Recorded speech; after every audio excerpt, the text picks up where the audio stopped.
जय श्री राधे कृष्ण। आप सभी का हमारे YouTube चैनल पे बहुत बहुत स्वागत है। आइए आज सुनते हैं सोमवार व्रत की कथा। सोमवार का दिन भगवान भोलेनाथ को अति प्रिय होता है। सोमवार के दिन अगर भगवान भोलेनाथ की सच्ची श्रद्धा के साथ पूजा करे, आरती करे, सोमवार व्रत का कथा श्रवण करे, इससे भगवान भोलेनाथ अति प्रसन्न होते हैं। भगवान भोलेनाथ ही एक ऐसे देव हैं जो कि अपने भक्तों के ऊपर थोड़े से जल से ही प्रसन्न हो जाते हैं और अपना कृपा बरसाते हैं। भगवान भोलेनाथ को प्रसन्न करने के लिए विशेष प्रकार से भगवान का पूजन करें। पंचोपचार या खोटसोपचार पूजन विधि के द्वारा भगवान भोलेनाथ का पूजन करना चाहिए। भगवान भोलेनाथ का जल से अभिषेक करे, पंचामृत से अभिषेक करे, शुद्ध गंगा जल भगवान भोलेनाथ को अर्पित करे। उसके बाद उन्हें वस्त्र चढ़ाए, यज्ञोपवीत भगवान भोलेनाथ को अर्पित करे।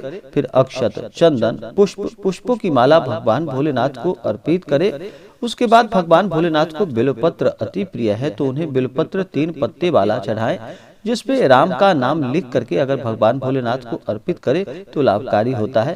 नहीं तो नमः शिवाय उस बेलपत्र पे लिख करके भगवान भोलेनाथ को बेलपत्र अवश्य ही अर्पित करनी चाहिए। शमी पत्र, भांग, धतूरा आदि भगवान भोलेनाथ को चढ़ाए, धूप दीप दिखाएं। नैवेद्य अपने श्रद्धा और सामर्थ्य के अनुसार अनेक प्रकार का नैवेद्य भगवान भोलेनाथ को अर्पित करे। उसके बाद सोमवार व्रत का कथा श्रवण करे, फिर भगवान की आरती करे। इससे भगवान भोलेनाथ अति प्रसन्न होते हैं। जब भी भगवान भोलेनाथ का पूजन किया जाता है तो भगवान भोलेनाथ के साथ नंदी, श्रृंगी, भृंगी, कृतमुख आदि का पूजन करे, नाग देवता का पूजन करे, माता पार्वती का पूजन करे, भगवान भोलेनाथ का पूजन करे तो भगवान अति प्रसन्न होते हैं। तो आइए सुनते हैं सोमवार व्रत की कथा। तो बोलिए प्रेम से भगवान भोलेनाथ की जय, माता पार्वती की जय। बहुत समय पहले की बात है कि एक बार भगवान महादेव जी मृत्यु लोक में विहार की इच्छा से माता पार्वती के साथ पधारे। विदर्भ देश की अमरावती नगरी पहुँचे और वह सभी सुखों से परिपूर्ण थी। भगवान वहाँ के राजा द्वारा बनाए गए एक अत्यंत सुंदर शिव मंदिर में रहने लगे। एक बार माता पार्वती जी ने चौरस खेलने की अपनी इच्छा प्रकट की। तभी वहाँ पर मंदिर के पुजारी आ गए और वहाँ पर आते ही माता जी ने पूछा कि इस बाजी में किसकी जीत होगी। तो वह पुजारी ब्राह्मण ने कहा कि महादेव की जीत होगी, लेकिन पार्वती माता जीत गई। तब ब्राह्मण को उन्होंने झूठ बोलने के अपराध में कोढ़ी होने का श्राप दे दिया। कई दिनों के पश्चात देवलोक की अप्सराएं उस मंदिर में पधारी और उसे देखकर इसका कारण पूछा। पुजारी ने निसंकोच जो हुआ था वह बता दिया। तब अप्सराओं ने ढाढ़स बंधाया और 16 सोमवार के व्रत रखने का उपाय बताया। विधि पूछने पर उन्हें विधि भी बताई। इससे भगवान शिव जी की कृपा से सारे मनोरथ पूर्ण हो जाते हैं। फिर अप्सराएं स्वर्गलोक को वापस चली गई। ब्राह्मण ने सोमवार का व्रत करके रोग मुक्त होकर जीवन व्यतीत किया। दिन के बाद भगवान शिव माता पार्वती जी के पधारने पर पार्वती जी ने उसके रोग मुक्त होने का उससे कारण पूछा। तब ब्राह्मण ने सारी कथा बताई। तब माता पार्वती जी ने यही व्रत किया और उनकी भी मनोकामना पूर्ण हुई। उनके रूठे पुत्र कार्तिकेय जी माता के आज्ञाकारी हुए, परंतु कार्तिकेय जी ने अपने विचार परिवर्तन का उनसे कारण पूछा। तब माता पार्वती जी ने वही कथा उन्हें भी बताई। तब स्वामी कार्तिकेय जी ने भी यही व्रत किया, उनकी भी इच्छा पूर्ण हुई। उनसे उनके मित्र ब्राह्मण ने पूछा और पूछकर फिर यही व्रत किया। फिर वह ब्राह्मण विदेश को चला गया और वहां एक राजा के यहाँ स्वयंवर में गया। वहां राजा ने प्रण किया था कि एक हथिनी एक माला जिसके गले में डालेगी वह अपनी पुत्री उसी से उसका विवाह करेगा। वहां भगवान शिव की कृपा से हथिनी ने माला उस ब्राह्मण के गले में डाल दी। राजा ने उससे अपनी पुत्री का विवाह करा दिया। उस कन्या के पूछने पर ब्राह्मण ने उसे कथा बताई। तब उस कन्या ने भी वही व्रत करके एक सुंदर पुत्र को पाया। बाद में उस पुत्र ने भी यही व्रत किया और वृद्ध राजा का राज्य पाया। जब वह नया राजा सोमवार की पूजा करने गया तो उसकी पत्नी अश्रद्धा होने से वहां पर नहीं गई। पूजा पूर्ण होने पर आकाशवाणी हुई कि हे राजन, इस कन्या को छोड़ दे, अन्यथा तेरा सर्वनाश हो जाएगा। अंत में उसने रानी को राज्य से निकाल दिया। वह रानी भूखी प्यासी रोती हुई दूसरे नगर में पहुंची। वहां एक बुढ़िया उसे मिली जो कि धागे बनाती थी। उसी के साथ काम करने लगी।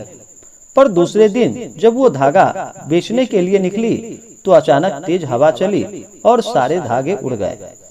तो मालकिन ने गुस्से में आकर उसे काम से निकाल दिया। फिर रोते फिरते वह एक तेली के घर में पहुंची।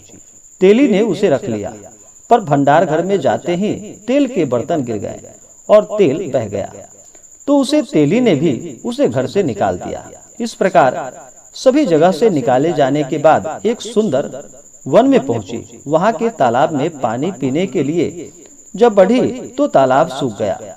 थोड़ा पानी बचा था जो कि कीटों से युक्त था, उसमें कीड़े हो गए थे। उसी पानी को पीकर वो एक वृक्ष के नीचे बैठ गई, पर तुरंत उस वृक्ष के पत्ते भी झड़ गए। इस तरह वो जिस वृक्ष के नीचे से गुजरती वह वृक्ष पत्तों से विहीन हो जाता था। ऐसे ही सारा वन ही सूखने को आया। यह देखकर कुछ चरवाहा उस रानी को लेकर एक शिव मंदिर के पुजारी के पास ले गए। वहां रानी ने पुजारी से आग्रह की और सारी बातें बताई, और पुजारी ने सुनकर कहा कि तुम्हें शिव का श्राप लगा है। रानी ने विनती करके पूछा तो पुजारी ने इसके निदान का उपाय बताया और सोमवार व्रत की विधि भी बताई।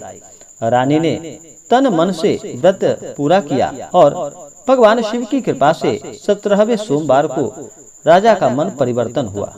राजा ने रानी को ढूंढने के लिए दूत भेजा। पता लगने के बाद राजा ने बुलावा भेजा, पर पुजारी ने कहा कि राजा को स्वयं भेजो। इस पर राजा ने विचार किया और स्वयं पहुंचे। रानी को लेकर दरबार पहुंचे और उनका स्थान जो था उन्हें प्रदान किया। संपूर्ण शहर में खुशियां मनाई गई। राजा ने गरीबों को काफी दान और दक्षिणा भी दी और भगवान शिव के परम भक्त होकर नियम पूर्वक 16 सोमवार का व्रत करने लगे और संसार के सुखों का सुख भोग कर अंत में शिव धाम को चले गए। इस प्रकार जो भी भक्त मन लगाकर सच्ची श्रद्धा के साथ नियम पूर्वक नियमित रूप से 16 सोमवार का व्रत करते हैं, वह इस लोक में परम सुख को प्राप्त करते हैं और अंत में परलोक में उन्हें मुक्ति प्राप्त होती है। भगवान भोलेनाथ सभी की इच्छाओं को पूर्ण करते हैं। तो बोलिए प्रेम से भगवान भोलेनाथ की जय, माता पार्वती की जय। इसी प्रकार से जो भी भक्त, जो भी जातक सच्ची श्रद्धा के साथ नियम और निष्ठा के साथ भगवान भोलेनाथ का पूजन करते हैं, कथा श्रवण करते हैं, भगवान भोलेनाथ अपने भक्तों के ऊपर अपना कृपा सदैव बनाए रखते हैं। तो आशा करता हूँ कि यह जानकारी आपको अच्छा लगा हो। ऐसे ही ज्ञानवर्धक जानकारियाँ प्राप्त करने के लिए हमारे इस चैनल को लाल बटन दबा करके सब्सक्राइब करें, साथ में बेल आइकन घंटी दबाएं ताकि मेरे वीडियो का नोटिफिकेशन आपके पास सबसे पहले पहुंचे। वीडियो को लाइक और अपने मित्रों तथा दोस्तों के साथ शेयर करें। सुखी रहें और स्वस्थ रहें। जय श्री राधे कृष्ण। धन्यवाद।